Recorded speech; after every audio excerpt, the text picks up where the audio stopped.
Hello students, welcome to your channel 3D basic classes. तो स्वागत है आपका आज एक नए लेक्चर के तहत। ये चल रही है हमारे पास यूनिट टू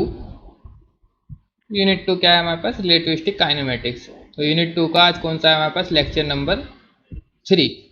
तो लेक्चर नंबर 3 में इसको देखने से पहले हम देखने थोड़ा सा रिवाइज करेंगे कल हमने क्या क्या सीखा था। तो हमारे पास कल क्या था? कल हमने देखा था लेंथ कॉन्ट्रैक्शन देखा था, और हमारे पास रिलेटिविटी ऑफ साइमल्टेनिटी देखा था। तो ये क्या था, थोड़ा सा एक क्विक रिवाइज करा देते। Relativity of साइमल्टेनिटी।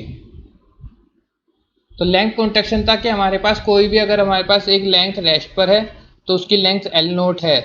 अगर यही हमारे पास वी वेलोसिटी से मूव करने लग जाए जो कंपेरेबल टू सी हो, यानी कि लगभग लगभग सी के बराबर हो, तो उसकी लेंथ कॉन्ट्रैक्ट कर जाती है। कॉन्ट्रैक्ट यानी कम हो जाती है। किस डायरेक्शन में कम हो जाती है? जिस डायरेक्शन में मूव कर रहा है। अगर वो इस डायरेक्शन में मूव कर रहा है तो इसी डायरेक्शन में उसकी लेंथ क्या कर जाएगी? कॉन्ट्रैक्ट कर जाएगी। और वो किस फैक्टर से कॉन्ट्रैक्ट करती है? गामा फैक्टर से, जो कि क्या होती थी? L naught 1 minus we square by C square. तो इतने फैक्टर से उसकी लेंथ क्या हो जाती है? कम हो जाती थी। ठीक है। और रिलेटिविटी ऑफ साइमल्टेनिटी क्या था कि अगर हमारे पास एक रेस्ट फ्रेम है, रेस्ट फ्रेम जो फ्रेम रेस्ट पर है, उसमें दो घटनाएं यानी दो इवेंट्स एक ही टाइम पर हो रहे हैं। जैसे मैंने आपको गर्लफ्रेंड वाला फॉर्मूला दिया था कि यहाँ से यहाँ तक मूव कर रही है, वो यहाँ से यहाँ तक मूव कर रही है, दो आपके पास आ रही हैं दोनों ही, और दोनों ही 3 सेकंड पर आ जाती हैं।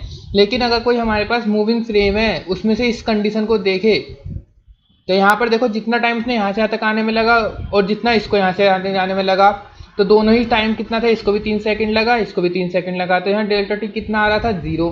लेकिन इसी को मैं मूविंग फ्रेम से, मैं इस सबको तुम्हारे ऊपर नज़र डाल, जैसे भगवान हमारे ऊपर हमारे कर्मों को देख रहे हैं, ऐसे ही वो भी क्या है, अगर मूविंग फ्रेम से मैं तुम्हारे देख रहा हूँ कि तुम क्या कर रहे हो, बच्चा गलत काम कर रहे हो, तो मैं क्या हूँ? मूविंग फ्रेम से मूव कर रहा हूँ, वी मूव से। तो जब वी वेलोसिटी से मूव कर रहा होता हूँ तो उस टाइम पे मुझे टाइम डिफरेंस जीरो ना होकर कुछ दिखता है। वो टाइम डिफरेंस क्या आता था हमारे पास? Delta T is equal to gamma v x1 minus x2 divided by C square.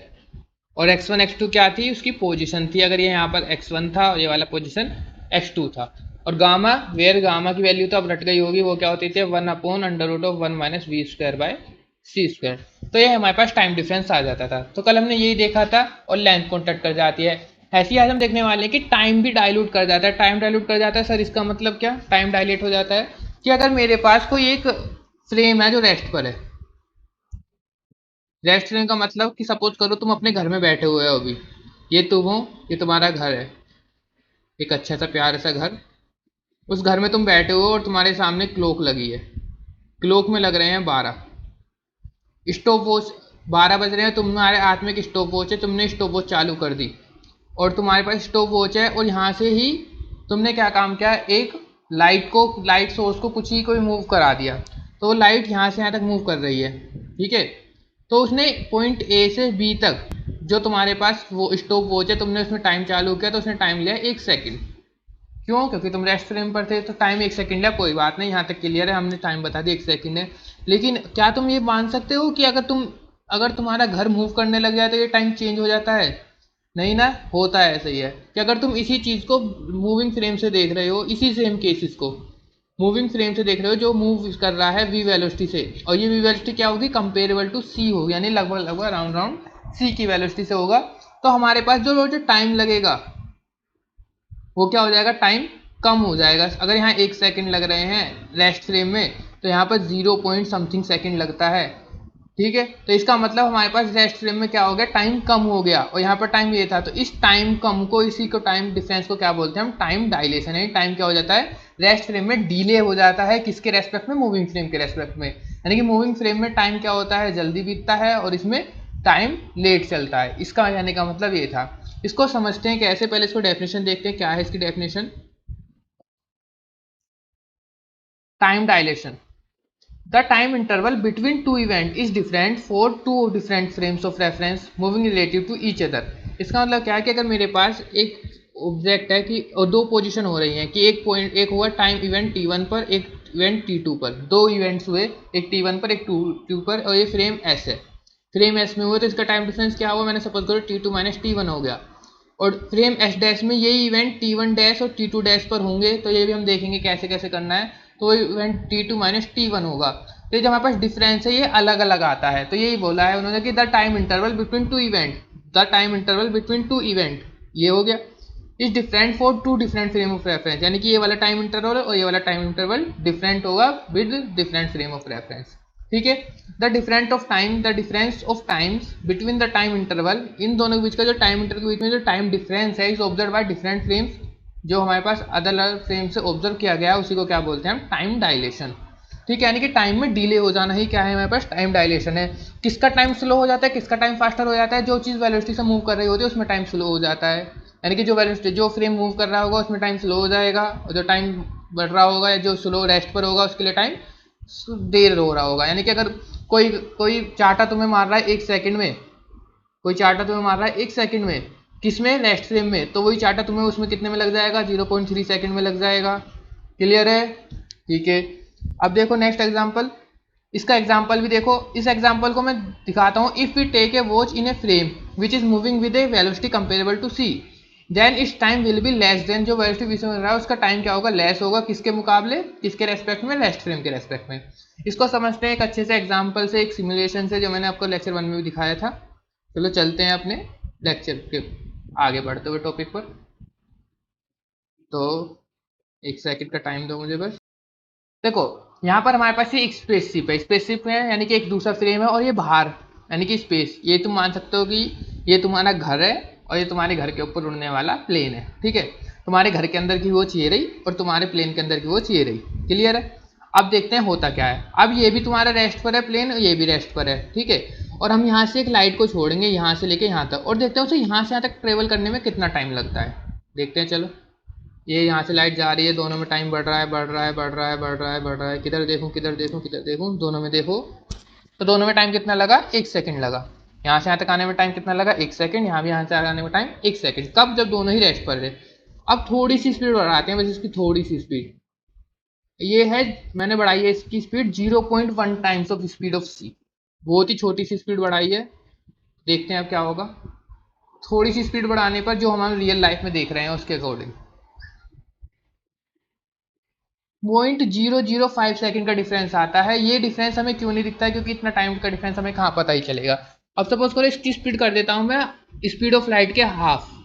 अब मैंने कर दिया स्पीड ऑफ लाइट के टाइम्स का हाफ। अब देखते हैं अब क्या होता है।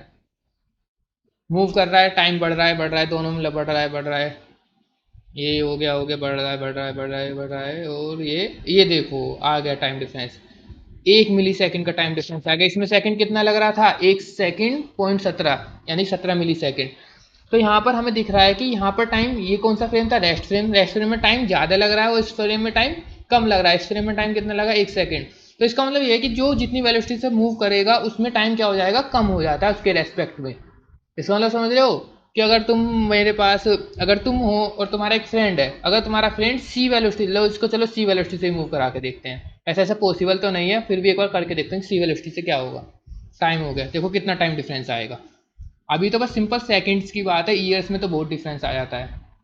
ये टाइम बढ़ रहा है, बढ़ रहा है, हो गया 2 second, 3 second.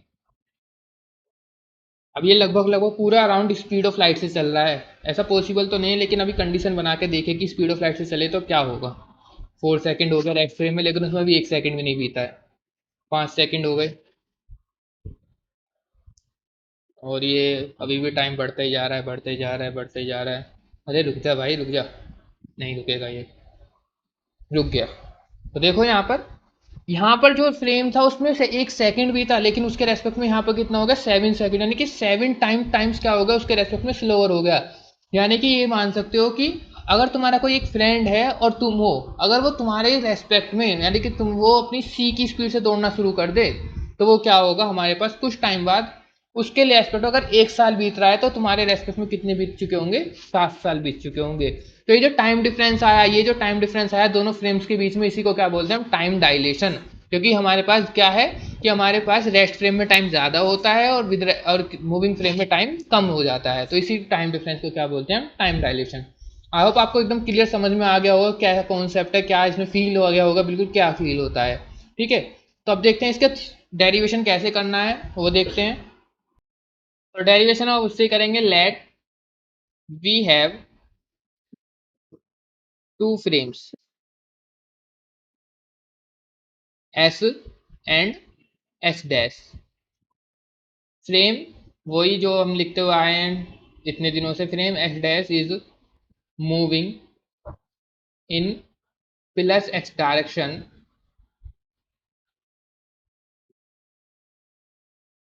Moving in plus x direction with velocity, एक second, with a velocity v relative to frame s। ठीक है, एक फ्रेम ऐसा उसमें एस डैश रेस्पेक्ट में चल रहा है। ठीक है, अब इफ टू इवेंट्स, यानी कि दो घटनाएं हमारे पास दोनों फ्रेम्स में होती हैं अलग अलग टाइम पर, if two events happen in frame S dash में at t one dash and t two dash time पर, t two dash at time t one dash and t two dash, and the same events and the same events happen in frame s at time t1 and t2। थोड़ा सा और समझाते हैं चलो इसको।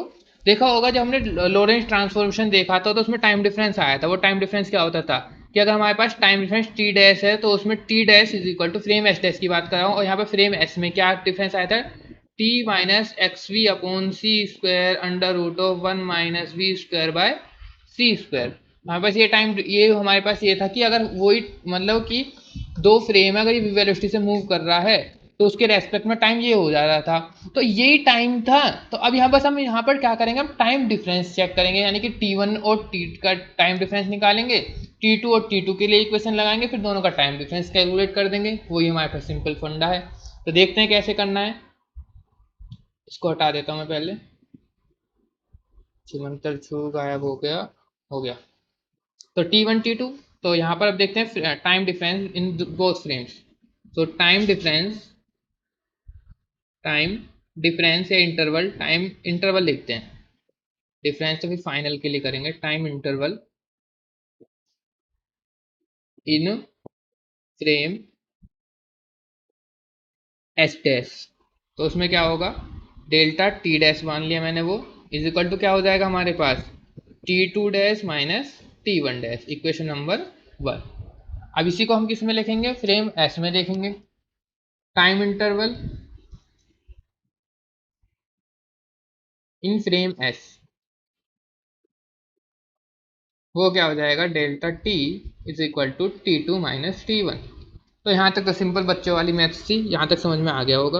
अब now, अब लगाते हैं, बुलाते हैं लोरेंस भाई साहब को, अकॉर्डिंग टू लोरेंस ट्रांसफॉर्मेशन। जब हमसे कुछ ना हो तो दूसरों की हेल्प ले लो, तो हमने किसकी ली है, लोरेंस सर की।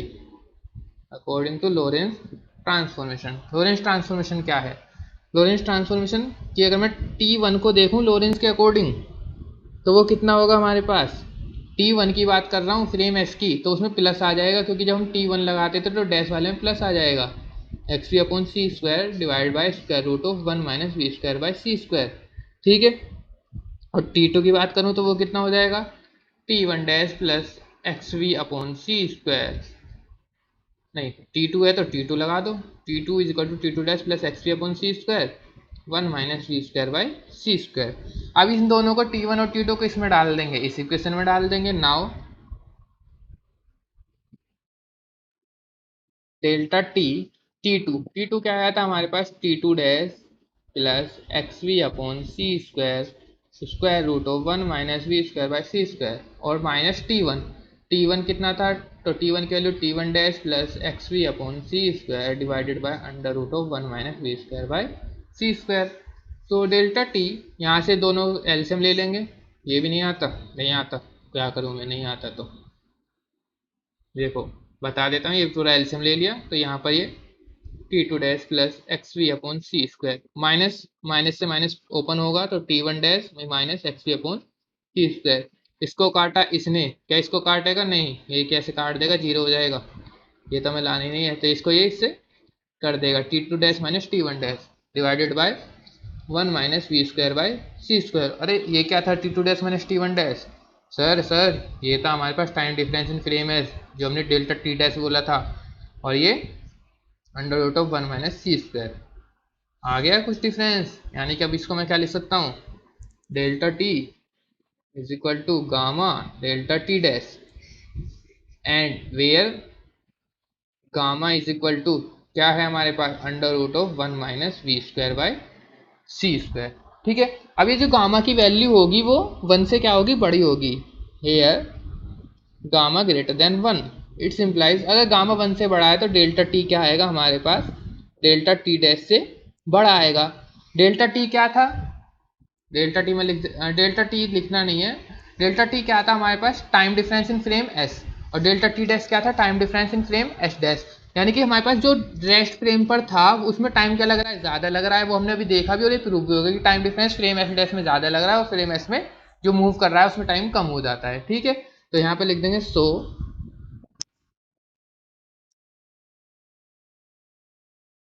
टाइम इंटरवल इज ग्रेटर, या फिर हम लिखेंगे time interval is more in frame S with respect to frame S dash, it's implies. So ये क्या आ गया हमारे पास, टाइम डिफरेंस आ गया, यानी कि टाइम इंटरवल आ गया। ठीक है, और टाइम इंटरवल ये जरूर याद रखना, टाइम इंटरवल किस में ज़्यादा टाइम होता है, किस में टाइम ज़्यादा होता है, जो रेस्टफुल होता है उसमें टाइम ज़्यादा होता है, कम चलोगे तो टाइम ज़्यादा, ज़्यादा चलोगे तो टाइम कम, यही फंडा है। ठीक है, अब चलते हैं इसके कुछ कंडीशंस देख लेते हैं, कुछ केसेस देख लेते हैं। केस नंबर वन, क्योंकि हमें इससे वो भी तो दिखाना है कि भाई साहब गैलरी में भाई साहब कहाँ गए, उनको भी तो प्रूफ करके दिखाना होगा कि कुछ कि उनके रेस्पेक्ट में भी थोड़ी बहुत बातें सही हैं, उनको बिल्कुल गलत साबित नहीं करना है, उनकी भी थोड़ी इज्जत करो। केस नंबर वन, इफ़ अगर हमारे पास v की वैल्यू क्या है, c से कम है, यानी कि जो हमारे पास डेली लाइफ केसेस है, तो क्या आएगा, डेल्टा टी देखते हैं, delta T is equal to delta T dash divide by square root of one minus we square by C square. तो v की वैल्यू c से कम है तो ये क्या हो जाएगा, नेग्लिजिबल, तो वन में से नेग्लिजिबल गए तो वन, वन का स्क्वायर रूट वन, और delta T is equal to delta T dash. तो here delta T is equal to delta T dash, it's implies no time dilation when body is moving with a velocity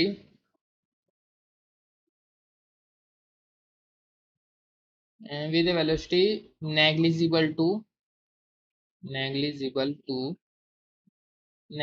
to speed of light, या फिर हम लिख सकते हैं c, यानी कि कोई टाइम डायलेशन नहीं होगा जब भी वेलोसिटी c से मूव कर रहा होगा। ये किसको प्रूफ करता है, which shows absoluteness of time, absolute time according to classical mechanics, या फिर हमारे पास हम बोल सकते हैं Galilean mechanics according to classical mechanics. तो यानी कि क्लासिकल मैकेनिक्स भी कई हद तक सही थी, बस उन्होंने स्पीड ऑफ लाइट को थोड़ा नेग्लिजिबल कर दिया, और स्पीड ऑफ लाइट को नेग्लिजिबल कर दिया तो आइंस्टीन सर को गुस्सा तो आना ही था, और उन्होंने गुस्से में इतनी बड़ी एक अलग ही यूनिट बना डाली, थ्योरी ऑफ रिलेटिविटी, जिसे अब तुम लोग पढ़ रहे हो, पर है मज़ेदार, है ना। अब देखते हैं केस टू, इफ वी लगभग लगभग सी के बराबर है तब delta T is equal to क्या हो जाएगा, delta T dash one minus we square by C square. ये लगभग लगभग इसके बराबर है तो इससे ही लगभग लगभग कट जाएगा, वन से कोई बन जाएगा, जीरो बचेगा, तो डेल्टा टी क्या हो जाएगा, क्या होगा बताओ। चलो पहले इसको कंपेरेबल मानते हैं, कंपेरेबल का मतलब ये है कि v की वैल्यू इज इक्वल टू सी नहीं है, v की वैल्यू लगभग लगभग 0.9 0.8 ऑफ सी है, तब क्या होगा। तो देखो जब ये इस वाले केसेस में हमारे पास क्या हो जाएगा, अगर ये वाला केस है तो ये वाली वैल्यू क्या आएगी, 0 के लगभग आएगी और 0 के समथिंग आएगी। तो डिनोमिनेटर में अगर 1 से कम है तो 1 से कम है तो ये वाला क्या हो जाएगा, पूरा डिफरेंस ज़्यादा हो जाएगा, यानी कि डेल्टा टी उस टाइम पर ग्रेटर देन होगा डेल्टा टी डैश के। जो भी हमने देखा कि स्पीड ऑफ लाइट से अगर हम मूव करें उसके कंपेरेबल में, तो हमारे पास टाइम क्या हो जाता है, रेस्ट फ्रेम में ज़्यादा हो जाता है और मूविंग फ्रेम में कम हो जाता है। So there is time dilation. ठीक है, केस नंबर 3। केस नंबर 3 क्या है कि if v is equal to C हो जाए तो डेल्टा टी देखना क्या होगा, delta T 1 minus we square by C square, delta T dash हो जाएगा। यहाँ पर तो डेल्टा टी क्या आ जाएगा, अगर वी सी के बराबर होगा तो 1 माइनस 1 जीरो, जीरो से डिवाइड करेंगे किसी चीज़ को तो जीरो, अरे कहाँ ध्यान है, जीरो कहाँ से हो जाएगा, इन्फिनाइट हो जाएगा। तो यानी कि उस फ्रेम में, रेस्ट फ्रेम में उस टाइम पर क्या फ्रेम हो जाएगा, इन्फिनाइट। इसका मतलब समझ रहे हो, थोड़ा सा इसको मतलब ये समझ सकते हो कि अगर कोई हमारे पास कोई भी ऑब्जेक्ट सी वेलोसिटी से मूव कर रहा है, ठीक है, तो उसके फ्रेम में उसके में टाइम अगर टी डैश भी लग रहा है तो उसके में टाइम तो स्लो है ही, लेकिन हमें यहाँ पर बहुत टाइम लग जाएगा उस चीज़ को कंसिडर करने में। तो ऐसा पॉसिबल ही नहीं है कि टाइम बीता ही जा रहा है, बीता ही जा रहा है, इसमें ये केस होगा। तो इसलिए हम बोलते हैं कि हम कभी भी स्पीड ऑफ लाइट अचीव ही नहीं कर सकते। बहुत सारे केसेस अभी हमारे पास ई एम सी स्क्वायर आएगा, तो अगर हम अचीव भी करना चाहें तो उतनी एनर्जी भी जनरेट नहीं कर सकते, और उतनी एनर्जी भी जनरेट कर लें तो उतनी एनर्जी हमारे पास अभी तक कोई ऐसा मटेरियल नहीं है जो उतनी एनर्जी को झेल पाए। ठीक है, तो बहुत सारे केसेस है, इसलिए हम अभी स्पीड ऑफ लाइट तक नहीं पहुंच सकते। अगर ऐसा हो भी जाता है बाई चांस, तो फिर हम फ्यूचर को देख पाएंगे। देखा ना, अभी हम फ्यूचर को, क्या हम पास्ट को देख सकते हैं, नहीं, पास्ट को नहीं देख सकते। हम आइंस्टीन थ्योरी ऑफ रिलेटिविटी हम फ्यूचर को देख सकते हैं। ठीक है, तो ऐसा पॉसिबल तो है नहीं, इमेजिनेशन ही है अभी तो सब।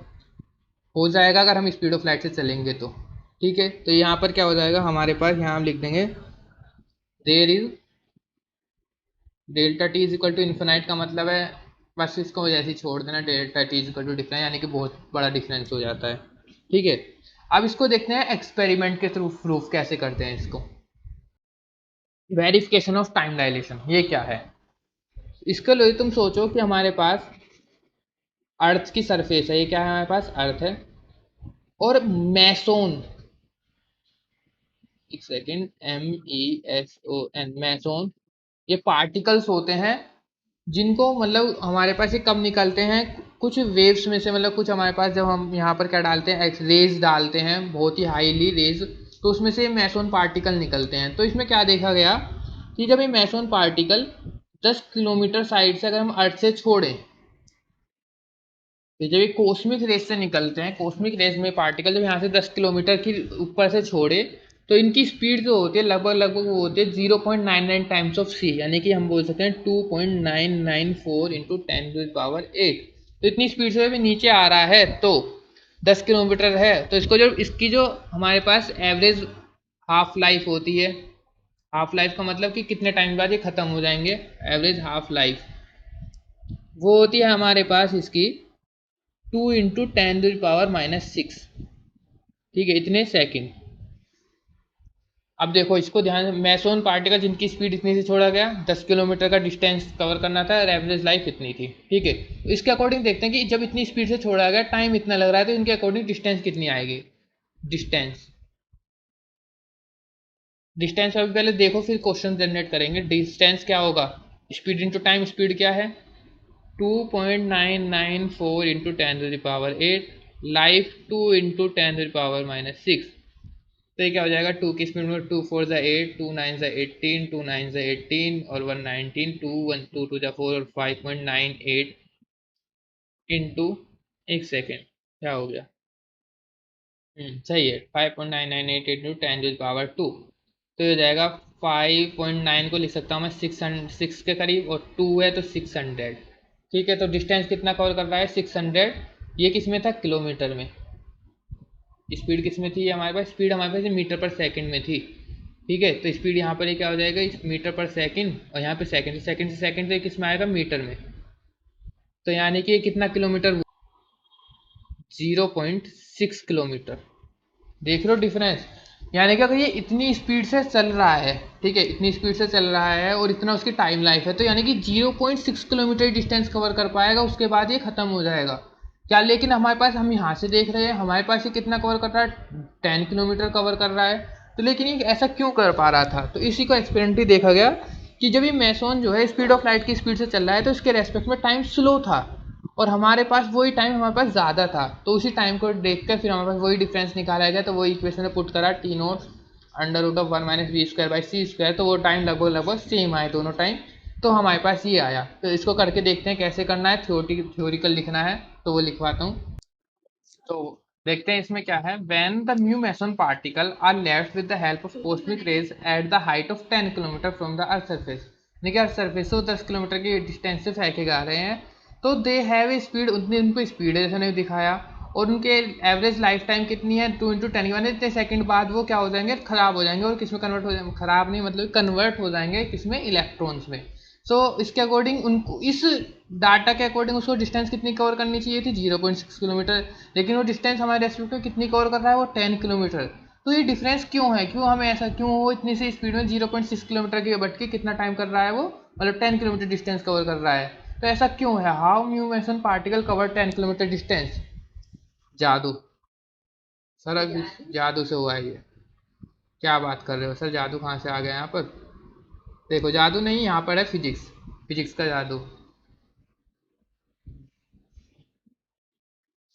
It is explain by special theory of relativity, यानी हमारे आइंस्टीन चाचा की थ्योरी की रिलेटिविटी से उन्होंने समझाया। The life time T naught is equal to 2 × 10⁻⁻⁷ उसके फ्रेम ऑफ रेफरेंस में था।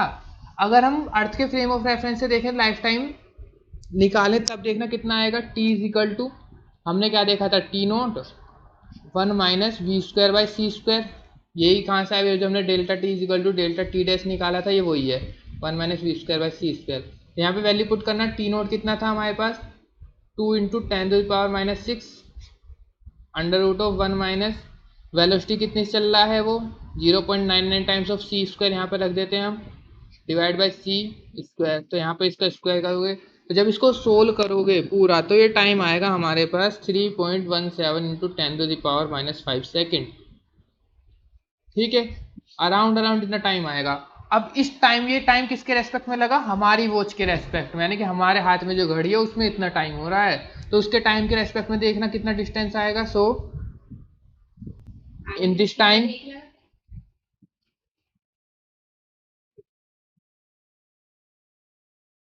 डिस्टेंस ट्रेवल्ड,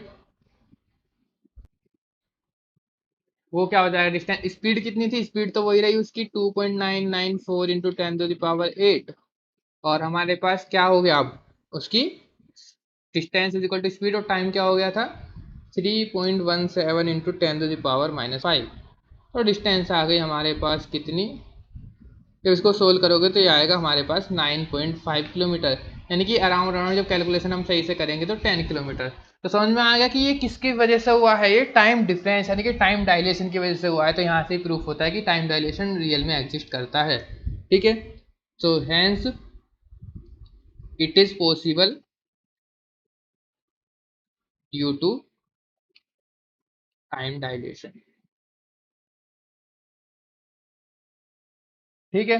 तो यहाँ से हो गया हमारे पास टाइम डायलेशन का पूरा कॉन्सेप्ट कंप्लीट। तो आई होप आपको ये बिल्कुल समझ में आ गया होगा। हम यूनिट 3 के लेक्चर नंबर 3 पर आ गए हैं, ठीक है।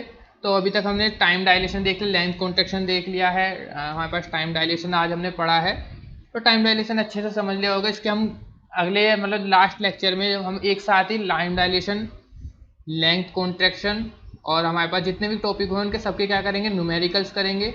इसके न्यूमेरिकल्स बहुत अच्छे अच्छे हैं टाइम डायलेशन और लेंथ कॉन्ट्रैक्शन के, तो इसका हम देखेंगे किस टाइप से हमें क्वेश्चन करना है, न्यूमेरिकल्स करना है। कल हम क्या करेंगे, कल हम देखेंगे वेलोसिटी, ट्रांसफॉर्मेशन ऑफ वेलोसिटी, जैसे हम गैलीलियन ट्रांसफॉर्मेशन वेलोसिटी, फिर हम देखेंगे energy mass relation is equal to mc², ये वाला रिलेशन बहुत चीज़ बताता है, तो इसको देखना है, बहुत इंपॉर्टेंट है। इसका डेरिवेशन भी बहुत इंपॉर्टेंट होता है इज इक्वल टू mc² का, तो ठीक है। तो हमें ये सब देखना है, तब तक के लिए आप ये लेक्चर देखते रहिए और चैनल को ज़्यादा से ज़्यादा शेयर और सब्सक्राइब कीजिए।